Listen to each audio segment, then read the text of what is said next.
sports fans, and welcome to the Scott Sports 101 NFL Football Sunday. We'll have to call it an early late games post-game show and a Sunday Night Football pregame show, because I was not available earlier today to do a pregame show, so we'll do a complete recap of all of today's action. We'll talk about the Browns, and but first, here is today's Scott Sports 101 NFL Football Sunday trivia question. Which Baltimore Ravens QB was the youngest quarterback in NFL history to start a playoff game? I will have the answer later in the podcast. And it was week 16 of the NFL today, of the 2019 NFL regular season, and we had a lot more football action for you today, and most of the games are very important to teams who are still in the playoff hunt. And the Browns, they had a lot to do today against Baltimore, and it just did not go their way as they lose to the Baltimore Ravens 31-15 at First Energy Stadium. With this loss today, the Browns are out of the playoffs once again.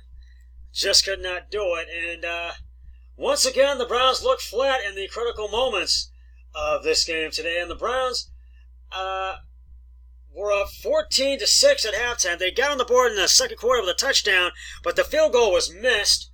Austin Schobert missed that field goal. Austin Seibert, excuse me. And then the Ravens came back and tied it and scored a touchdown. It was 7-6. And then they went up 14-6, and then that's what it was at halftime.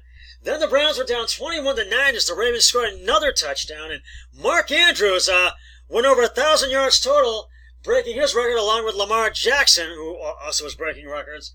And then the Browns did score one more touchdown in the fourth, but that was as close as they got, as they would get. And the Browns defense had it, as they lose 31-15 at First Energy Stadium, and they fall to 6-9. The Ravens go to 13-2. The Browns had a good defense. Browns defense had a good start to the game with the fourth down stop and a turnover, another big third down stop after the Browns scored. And it was, quote, a turnaround after the Ravens gained 27 yards on their first offensive play. But after that, the Browns just horrifically collapsed and just fell apart, and things just got worse as the Ravens controlled this game from the rest of the second quarter on. So it was just basically their day. And head coach Freddie Kitchens, he's got one more chance to really get the Browns to avoid a 6-10 season, because we're going to Cincinnati to play the Bengals next week, and they have fell to 1-14 today. I'll get to that in just a moment. But the Browns just did not look good at all. Baker Mayfield had 192 yards. I think 18 of 30 carries, and he did throw one touchdown pass. Nick Chubb scored the other. And Demarius Randall scored both touchdowns. And actually, Odell Beckham and Demarius Randall, excuse me. And Odell Beckham tried to get a catch that was perfect, but he could not capitalize after the one he scored. And they just it just really did not go the way that they wanted, and their final play was intercepted in the final seconds of the fourth quarter, and all the Ravens had to do with the last minute 53, minute 48, was just take a knee, and that just basically was it. The Browns just could not do anything right in this game today, and they do want to bring Freddie Kitchens back for next season, but I really don't know if that's going to happen, because if he doesn't win next week, he could get fired. And Steve Wilks, the same thing can happen to him, because his defense has just not done anything, and they just need to find some pieces of the puzzle. And it's not too early to start talking about the NFL draft, because they're going to need to do some really figure this thing out, really do some soul searching to really find pieces of the puzzle, and they need to make some, because there's going to be some players available for free agency at the end of the season. So well, if the Browns should make the playoffs, though, they've really got to get this thing together and figure it out and give Baker Mayfield the support that the Ravens are giving Lamar Jackson. they need to do that.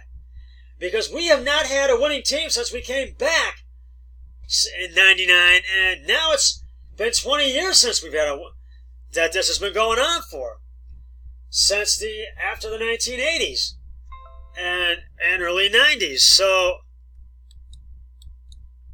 because we also didn't have a winning season when Art Modell announced the move that the Browns were going to move to Baltimore. And since then, we've not had one. And we just want a winning Browns football team. So, but yeah, and it's just frustrating for us Browns fans and the media and the players, and especially Freddie Kitchens and Steve Wilkes and John Dorsey as well, because he put this team together, and we had high expectations for this team at the beginning of the season and even in the preseason. So, and they just did not live up to them. So we're gonna have to really figure this thing out. Hopefully we want the Browns to make the playoffs for next season. So we'll see what happens. But if the game balls for today, they go to Lamar Jackson, 20 of 31 carries, 238 yards, 3 touchdown passes. Gus Edwards, 12 carries, 1 reception, 66 yards rushing, 7 receptions, and 7 yards receiving. Excuse me. Mark Andrews, 6 receptions, 93 yards, 2 touchdowns, and he went over 1,000 yards, setting a record and breaking a record, like Lamar Jackson has done this season. So they are both the record breakers, he and Lamar Jackson. And Mark Ingram Jr., 8 carries, 2 reception, 55 yards rushing, 36 yards receiving, 1 touchdown. So the Browns have one more game. They've got the Bengals in Cincinnati next week. And they were 4-4 at home this year at First Energy Stadium.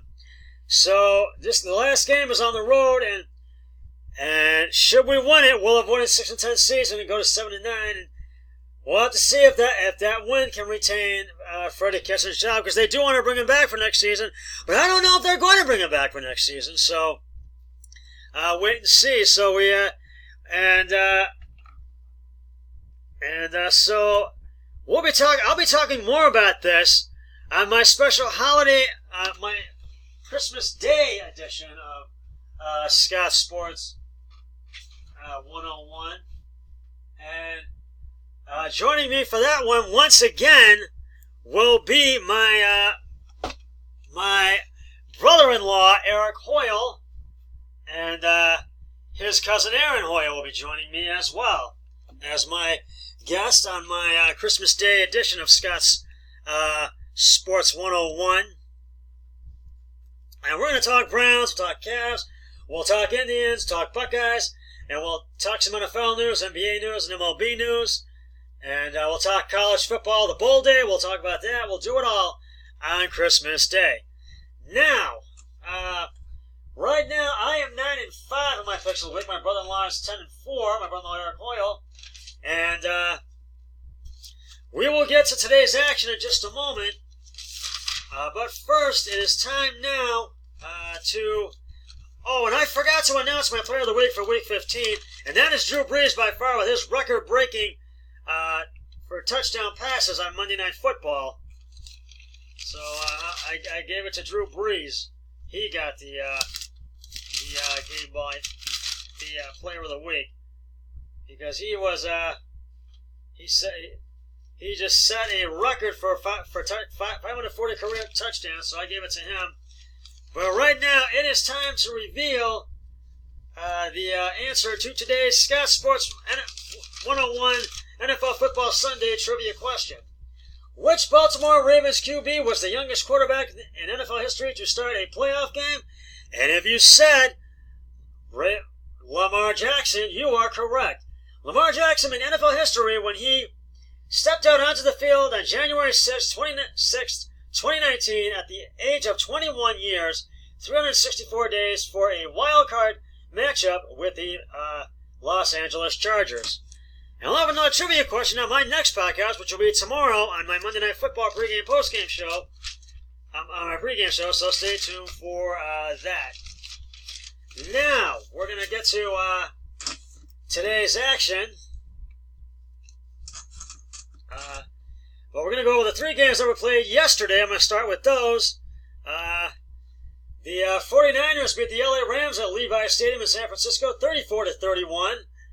And it was close, but the 49ers got over the hurdle and got the win in the game yesterday.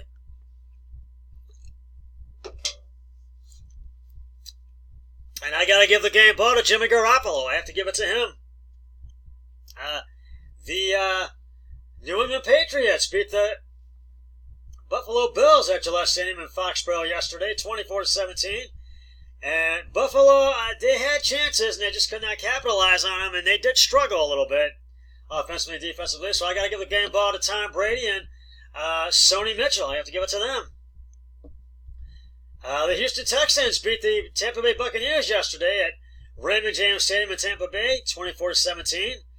And the Texans just, they really, it was their game yesterday, and Tampa Bay had, it was close, they kept it tight, but Texans just prevailed on this one. And I have to give it to Deshaun Watson and Carlos Hyde.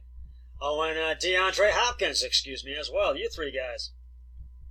Now, for today's action, the Jets beat the Pittsburgh Steelers at MetLife Stadium in New York, 16-10. The Jets go to 6-9, and the Steelers fall to 8-7. And I got to give the game ball to Sam Darnold and Le'Veon Bell. I got to give it to you guys.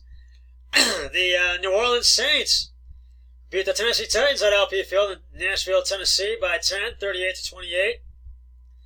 And the Titans, they fought back, but were not able to get over the hurdle to win the game. They just could not do it, and I have to, once again, give the game ball to Drew Brees. I have to give it to him again.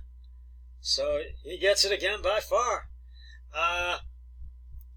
The Indianapolis Colts walloped the Carolina Panthers 38-6 at Lucas Oil Stadium in Indianapolis, and I got to give it to Jacoby Brissett, the game ball. He gets the game ball. The quarterback gets it. And you already know the Browns lost to the Ravens 31-15 at First Energy Stadium. I already talked about that. And the Atlanta Falcons beat the Jacksonville Jaguars 24-12 at Mercedes-Benz Stadium in Atlanta. And the Falcons I got to give the game ball to Michael Vick. And the Jaguars had a chance. They struggled offensively and defensively, but they could not get past. They just could not put anything else on the board. They had too many mistakes in this one. The New York Giants beat the Washington Redskins 41-35 at FedEx Field in Washington. And in the final seconds, that's how the Giants, they scored that final touchdown in the final seconds. And so I got to give the game ball to, finally, Eli Manning. I'm going to give it to Eli and Saquon Barkley. I'm giving it to you as well, buddy. The Denver Broncos beat the Detroit Lions 27-17 at Sports Authority Field in Mile High in Denver. And the Lions struggled offensively and defensively, but they kept it tight, but it was a 10-point loss for them. They just could not, they just were making too many mistakes, and so I got to tip my hat to the Broncos, and I give it to Drew Lock, the game ball, and Phillip Lindsay. The Oakland Raiders upset the LA Chargers at StubHub Center in LA, 24-17.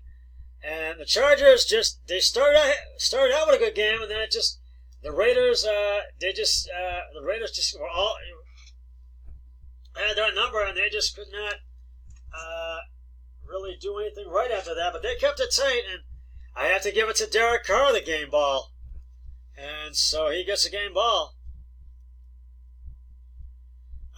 The Arizona Cardinals upset the Seattle Seahawks 27-13 at CenturyLink Field in Seattle. And I got to give it to Kyler Murray. And I'm going to have to hurry this up here. The Dolphins beat the Bengals 38-35 in overtime. I give it to Ryan Fitzpatrick. The Eagles beat the Cowboys 17-9, and the Bears and Chiefs are going out in the final Sunday night game, which I feel the Chiefs are going to have the edge in that. And tomorrow, the final Monday night game, the Packers and Vikings. Well, that's just about going to wrap it up for this edition of Scott Sports 101 NFL Football Sunday. I'll be back with the post-game show for Sunday Night Football once it's concluded. 3, 2, 1, I'm done.